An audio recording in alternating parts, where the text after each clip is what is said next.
the statutory resolution, motion for consideration of the bill, and the amendments moved thereto are now open for discussion.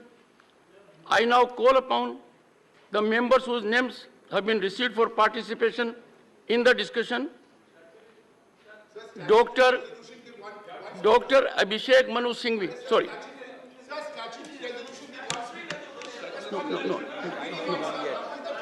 No. Good. I'll follow the procedure. Please, bear with me. Please, no. Dr. Abhishek Singhvi. Sorry. Please take your seat. Dr. Abhishek Singhvi. You are holding the floor. Go ahead. Honorable Chairman, sir. Honorable Chairman, sir. Honorable Chairman, sir. Members of this august House. Mic is on. Honorable Chairman, sir. Honorable members of this august House.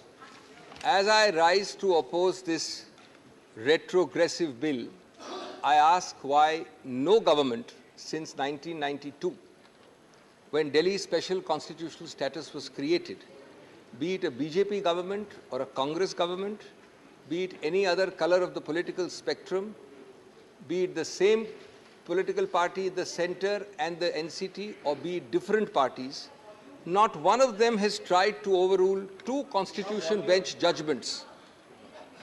Not tried to overrule two constitution bench judgments on the status.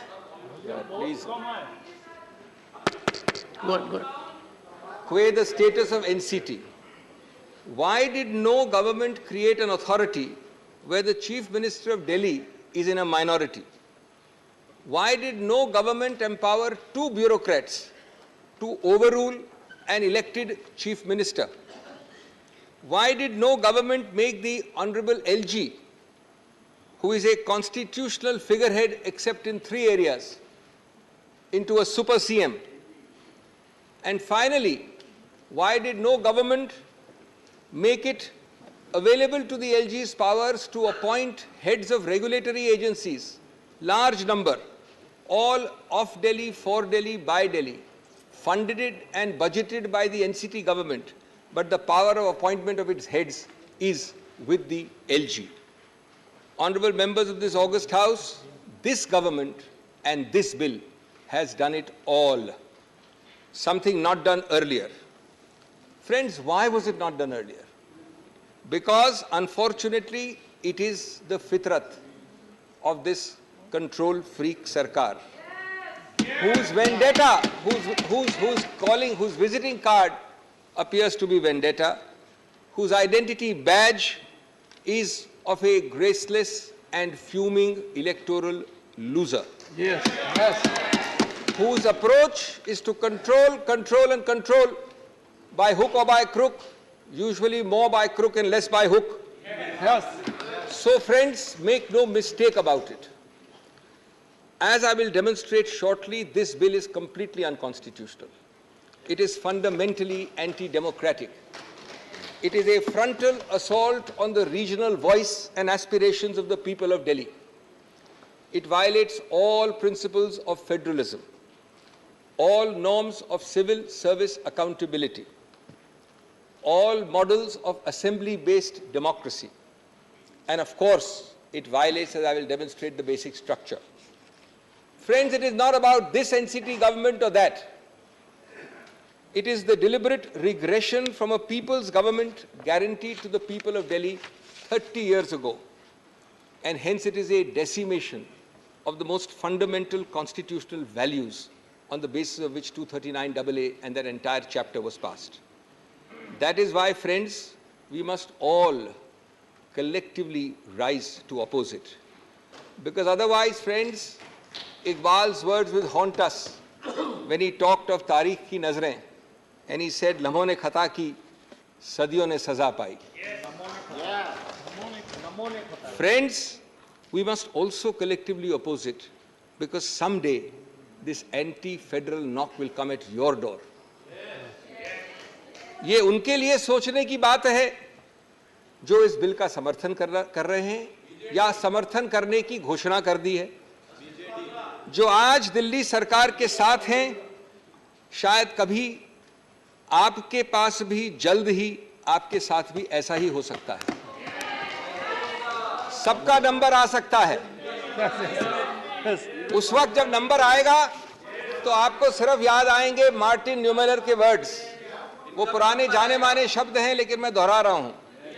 First they came for the socialists and I did not speak out because I was not a socialist. Then they came for the trade unionists and I did not speak out because I was not a trade unionist. Then they came for the Jews and I did not speak out because I am not a Jew. Then they came for me and for you, and there was no one left to speak for us. Friends, what does, let me start with my two heads. What does this bill do textually first? And secondly, what is the consequence of that text? Let me deal with these two aspects first.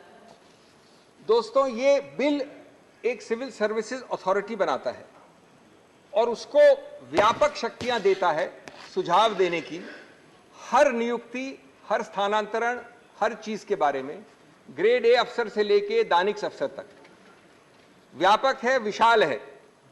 कौन किसी और की सरकार में वित्त का secretary बनेगा, कौन पीडब्ल्यूडी का सेक्रेटरी बनेगा, उनके बीच में अदला बदली कब और कैसे होगी, ये माननीय एलजी करेंगे निर्णय, न कि चुनावित सरकार।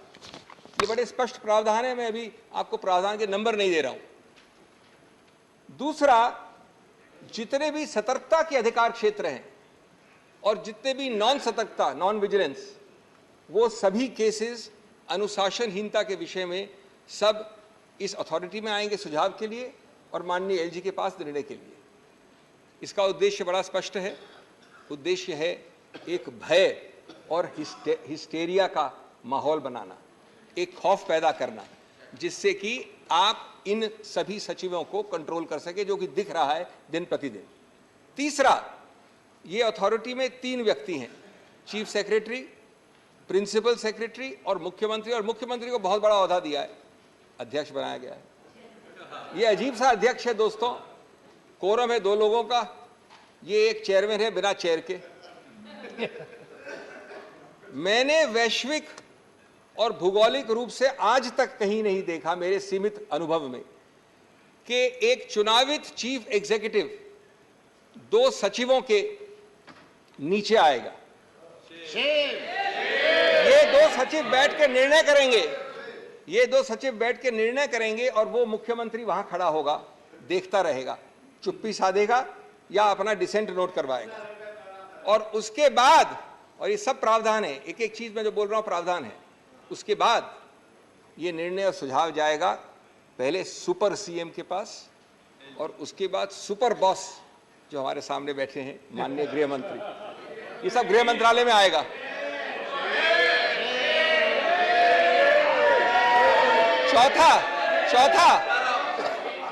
चौथा दोस्तों, बाद में चौथा, जितने बोर्ड्स हैं, समितियां हैं, संस्थाएं हैं, वो सब, और इसमें बहुत हैं, महत्वपूर्ण हैं, अल्पसंख्यक संघ, Delhi सूरेज board, Delhi Jal board, so many, labour welfare board, Waqf board, ऐसे 20 की सूची हमने दी है न्यायालय में। उन सब की बजट बनाएगा ये एनसीटी सरकार। उनके काम होंगे एनसीटी के लिए, एनसीटी के लोगों के लिए, लेकिन उनके अध्यक्ष, उनके हेड को वहीं से अपॉइंट होंगे, सुपर सीएम या गृह मंत्रालय से।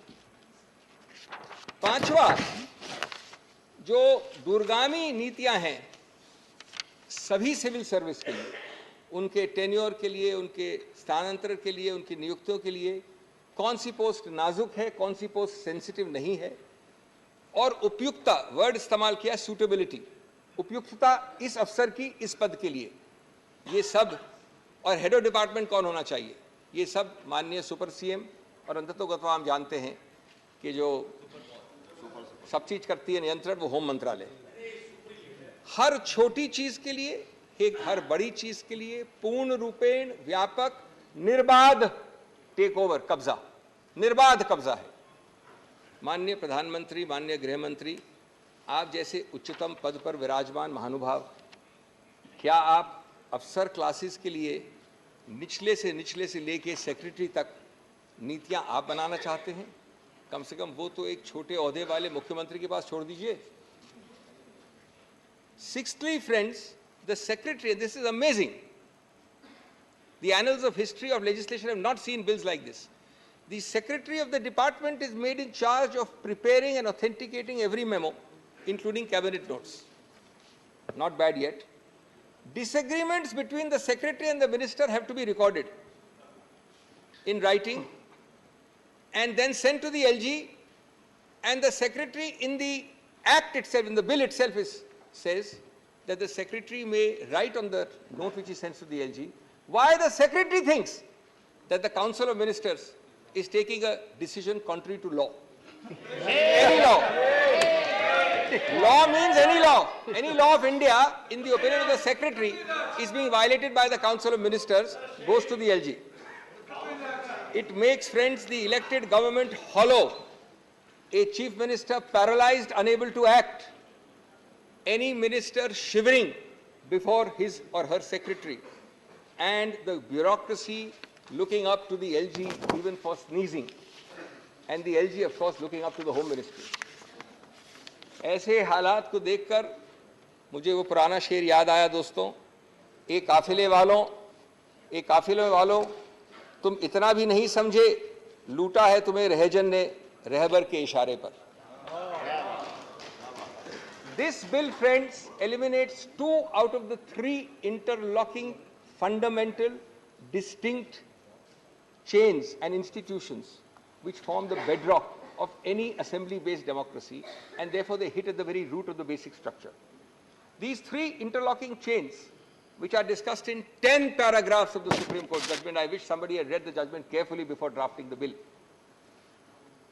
are: 1, a political executive through the Council of Ministers answerable to the people; 2, a civil service answerable to the political executive and hence accountable to the people through the political executive; and regulatory agencies which are an integral part of governance in any system.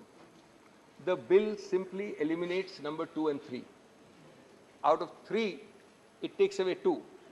Friends, the object is not to make Hamlet the Prince of Denmark, not even the slave of Denmark, but to take over Denmark itself. It is to make Denmark a hollow shell, substitute NCT for Denmark. Its second impact is that it eliminates the accountability of the civil service completely. In doing so, it eliminates the very concept of Westminster-style democracy, which Delhi is supposed to be fully Westminster-style minus 3 subjects only. The civil service, friends, after this bill, will jump, bend, crawl, answer at the behest of an external agency, be it the Home Ministry or the Super Chief Minister. There is not even a token diarchy of powers between the CM and the LG. It converts an impartial civil service into a dictatorial civil service. Shame. It gives a real example of that forgotten serial which I love to watch and all of you have watched. Yes, Minister. The civil servant is saying only no, Minister. Remember what Nehru said about the ICS. That time, Indian Civil Service says this is neither Indian nor civil, nor does it provide service. I'm not sure how accurately it will apply in 2023, but I think he came very close to it. एक म्यान में 2 तलवार नहीं है ये case. म्यान भी LG के पास है और तलवार भी केंद्र सरकार के पास है. मुख्यमंत्री एक कोने में खड़े होकर तमाशा देख सकते हैं सिर्फ. My third head of submission to this august House, friends. This bill seeks to amend the Constitution by an act of Parliament. The Constitution and the debates underlying it all wanted Delhi to have all powers minus 3. This bill adds a 4th to those 3, and it does it magically without a constitutional amendment. It is indeed magic, even if it is black magic, because you can amend a constitution without a constitutional amendment. Fourth, decimating 2 out of the 3 prongs of a Westminster-style democracy, which has an answerable and accountable civil service and a regulatory agency, clearly violates the basic structure, because the basic structure of an assembly-based democracy includes these 3 interlocking chains. I believe that that would be a very likely Supreme Court conclusion if at all this bill is passed. Fifthly, it also violates the basic structure in another manner. The principle of decentralized federal government that has already been a part of the basic structure from the days of Bombay in 1993, around the time, by the way, when 239AA was created. If there is one animating bedrock philosophy underlying 239AA, it is decentralized federal governance. Otherwise, why not keep Delhi as a mere large municipality under central government's control? Advani ji हुआ करते थे बहुत बड़े अधिकारी ऐसे municipal setup में पहले. Why not a mere union territory? You know, there are 10 of them. Delhi is the only one to have been given the constitutional status by a constitutional amendment. No other union territory. Why? Para 77 of the 2023 judgment partly answers that. I quote, "In the spiral of cooperative federalism, the Union of India must exercise its powers within the boundaries created by the Constitution. NCT Delhi, in having a sui generis federal model, must be allowed to function in the domain chartered for it by the Constitution. The Union and the NCT share a unique federal relationship. It does not mean that NCT is subsumed in the Union merely because it is not a state." ये मेरे शब्द नहीं हैं, ये उच्चतम न्यायालय के शब्द हैं. Friends, Delhi alone, out of 10 such territories, was given this constitutional status. Not only because federalism and the aspirations of the people of Delhi were recognized, but the idea was that you will not be able to amend it out of shape, out of character, without a constitutional amendment. You don't have it today. You have a statute. This arrogant government, and this is very interesting, this arrogant government first tried it by invading Delhi's special status in 2016 and 17.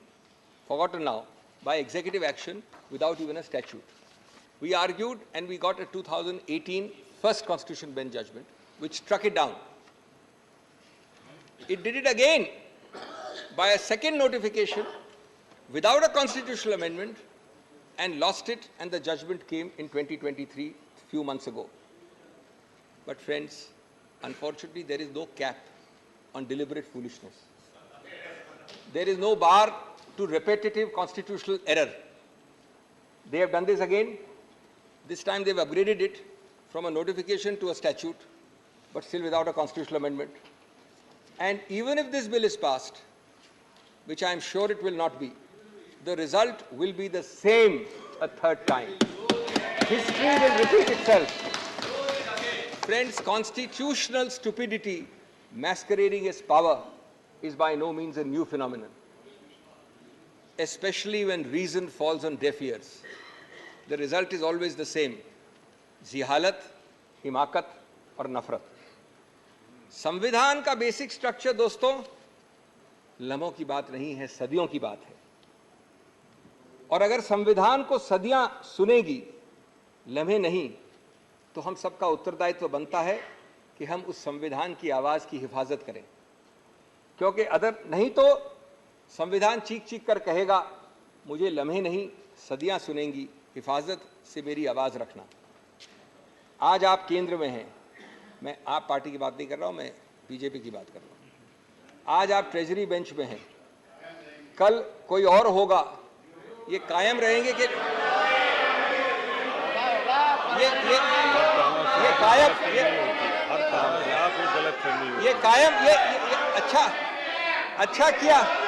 अच्छा किया आपने हस्तक्षेप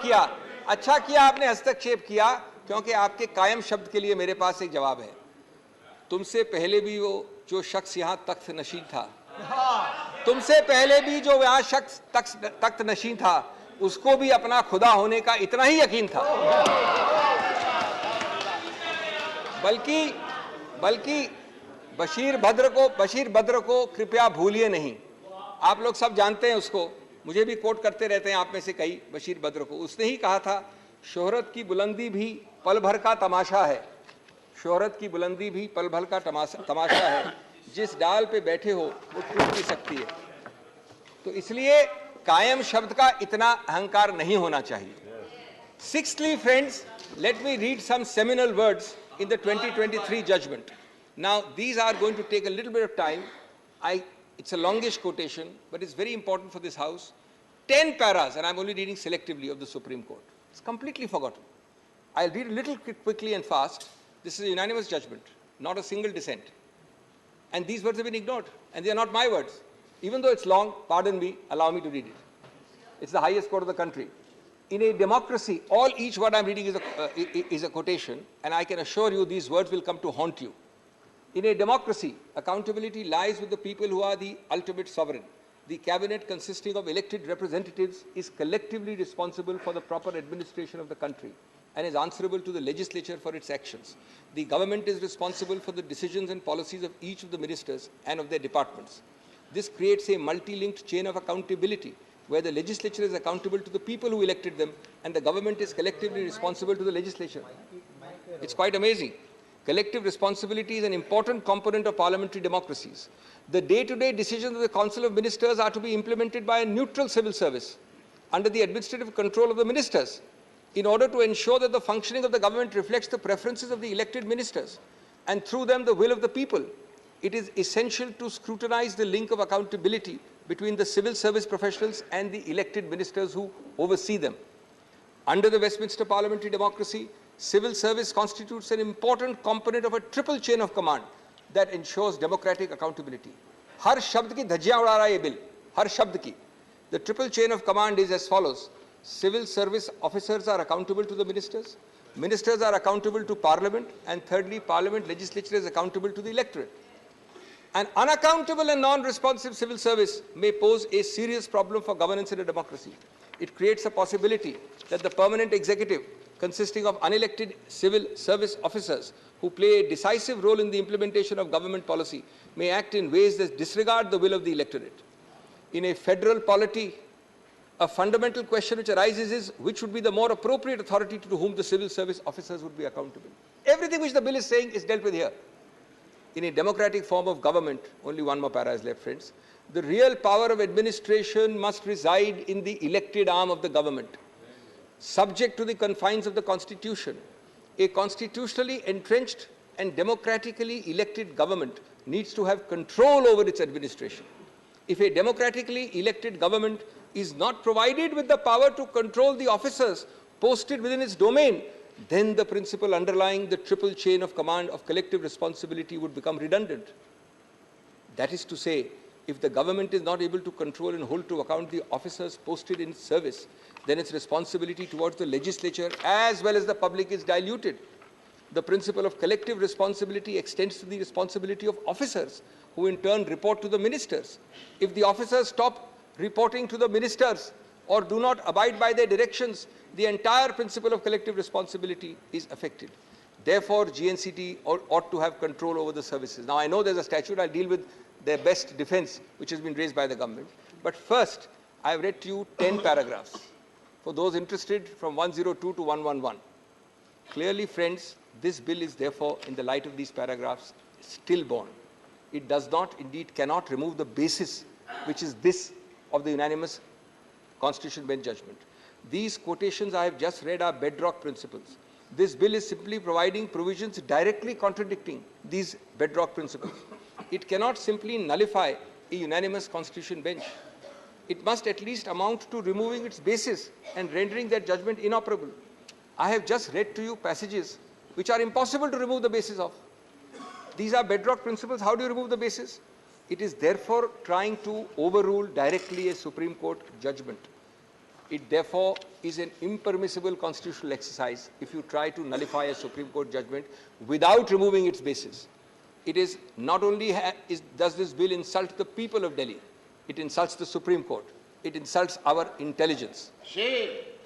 कभी दिल में ख्याल आता है कि जैसे 1935 वाले गवर्नमेंट ऑफ इंडिया एक्ट में चुनाव जरूर रखे थे, लेकिन पावर नहीं रखा था कुछ भी. क्या यही कॉलोनियल मॉडल का आप कार्यान्वित कर रहे हैं आज इस बिल द्वारा? हम आपको चुनाव दे रहे हैं, पद दे रहे हैं, लेकिन पावर नहीं दे रहे हैं. Is this not an illegal power grab through the back door? Yes. Now, seventhly, friends, I come to the main defense, the only defense of the government, because you should know this, how wrong and how fallacious it is. It is based on clause 7A and B of the article. Can I just read? None of you need to be lawyers to understand this, the text of the, and you'll get the answer automatically. This is the entire defense. Parliament may by law make provision for giving effect to or supplementing, mark the word, for giving effect to or supplementing the provisions contained in the foregoing clauses, and for all matters incidental or consequential thereto. Friends, these words on bare text mean that to reinforce, operationalize, effectuate and implement the earlier provisions, which provide the entire architecture for Delhi, Parliament can make laws. This was a provision put so that every time something is to be made to fill a gap, to plug a hole, you don't have to have a constitutional amendment. Parliament is sufficient to plug that hole, to reinforce the Delhi's architecture. Friends, the short point is, can you destroy or decimate that architecture and structure by resorting to a provision that says that the power is exercisable to reinforce it or implement it? ये इस प्रावधान के साथ विश्वासघात नहीं है क्या? 7A and 7B were created when implementing the true letter of, you could reinforce or plug the gaps without amending the constitution. It can never be used to destroy, to supersede, to bury that architecture itself. If this ridiculous interpretation is accepted, does it mean that by this brute parliamentary majority, today you have transferred services to the central government, tomorrow you will do this for each item, electricity, parks, highways, Waqf board, labor board? Then why not have Delhi as a municipality? Why create the constitutional architecture? And that too by using clause 7, which says supplement, reinforce, implement, incidental.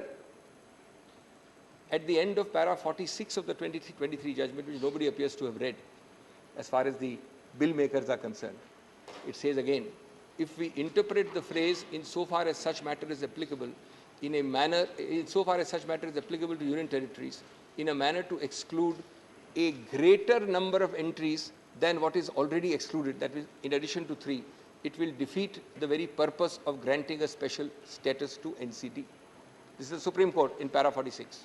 In other words, friend, this government, like Alice in Wonderland, says words will mean what I say they will mean. That's their interpretation of 7. I will use 7 as a Brahmastra, not to supplement and implement 239AA, but to supplant it, to reduce it to vanishing point. The scalpel created to heal, to cauterize, to cure, to fill gaps, to make you more healthy, will now be used to stab and kill. Obviously, only Alice in Wonderland in this government is on the same page on this. दोस्तों, ये सब प्रावधान जैसे clause 7 है और इस तरह प्रकार के प्रावधान कई जगह होते हैं, आम चीज़ है, लोगों की आवाज़ को ज़्यादा सशक्त बनाने के लिए है, विकास और समृद्धि की गति और दिशा को प्रोत्साहित करने के लिए है, न कि वोट डालने वाली जनता को निहत्था बनाने के लिए, उसको बेबस करने के लिए। इस बिल ने ऐसे सभी उद्देश्यों को अपने माथे पे उल्टा करके रख दिया है। संविधान को इस प्रकार से विकृत करेंगे आप तो परवीन शाकर के शब्द पूरी तरह से लागू होंगे। ए मेरी गुलजमी तुझे चाह थी एक किताब की, अब संविधान वाली किताब की बात कर रहे हैं। ए मेरी गुलजमी तुझे चाह थी किताब की, अहले किताब का मगर क्या तूने हाल कर दिया। Those in the treasury benches adopting this are actually distorting it out of recognition. The fundamental error of the central government and of the Honorable Home Ministry is to confuse the existence of power with the validity of its exercise. For the last several days, we've been hearing curtain raisers coming from the Home Ministry that we have the power. We are not talking about competence. The question is, if you have the power, its existence is subject to substantive limits. 3-4 minutes more. What you do not have is the power to cross the Lakshman Rekha, which this bill is designed to cross. The question of competence to pass a law, which I am not at all addressing here, is quite different from whether the law is a valid exercise of such competence. Not when it violates the basic structure, not when it violates substantive provisions. Friends, The bill is designed to violate specifically all those substantive limits. This is beyond the remit of any statutory bill. Whether even a constitutional amendment can do it, we will see when they bring a constitutional amendment in a fourth round. But the statute being lower than the Constitution must go. The Constitution is itself challengeable if it violates the basic structure. That stage has not come. Turning now to my eighth head, and I'm finishing very quickly, just give me a few minutes more. It is convenient to forget, and this you'll be interested to know. Now that we are having a bill, we tend to forget this. There were no exigent circumstances on 19th of May when you passed the ordinance. The Supreme Court has said in 100 judgments, you must demonstrate how, quote unquote, it is necessary to take immediate action. Immediate necessity is distinguished from mere desirability. These are not my words, they're Supreme Court words. Expression necessity coupled with immediate action conveys the sense that it is imperative due to an emergent situation to promulgate an ordinance. Now I want to tell you, on 11 May, 2 महीने की जिरे और बहस के बाद ये constitution bench ने निर्णय दिया। 6 दिन बाद 17 मई को कैबिनेट ने अप्रूव कर दिया ऑर्डिनेंस, लेकिन पारित नहीं किया, घोषित नहीं किया, क्योंकि वो जानते थे 2 दिन बचे हैं अभी उच्चतम न्यायालय के बैठने के लिए। 19 तारीख को उच्चतम न्यायालय अवकाश पे जा रही थी। The revised time given to you by the LOP was 1 second. Some of my friends here are prepared to donate some time. 30 minutes. You have left only 13 minutes for Mr. Chidambaram. 2 minutes more. 2 minutes more. So you will leave 11 minutes for him. Yes, yes. And there are other people to donate time to us. There are other people. On 19th May. 1 second.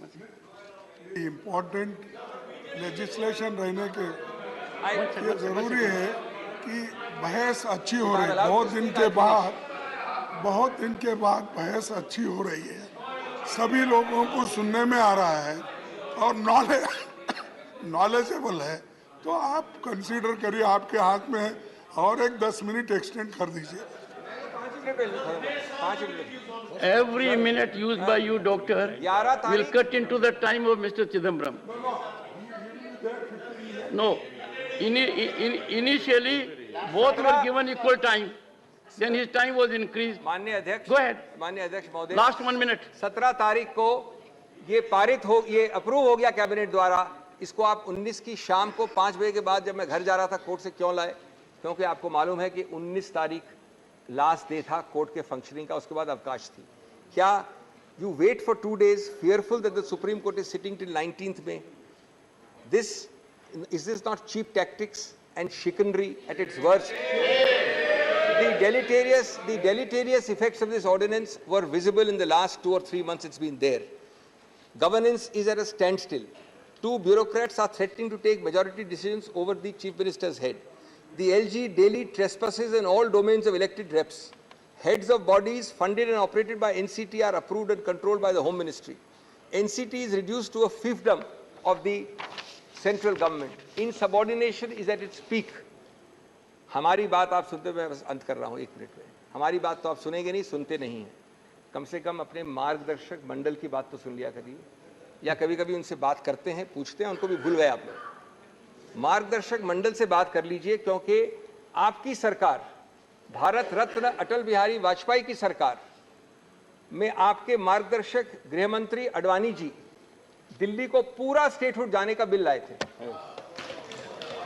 और जब आप 2 चुनाव दिल्ली के जीते इस मुद्दे पे कि दिल्ली के पास पूरा स्टेटहुड होना चाहिए, तो मदन लाल खुराना जी, आपके पूर्व मुख्यमंत्री ने कहा था, quote, full statehood for Delhi is the remedy for all its ills.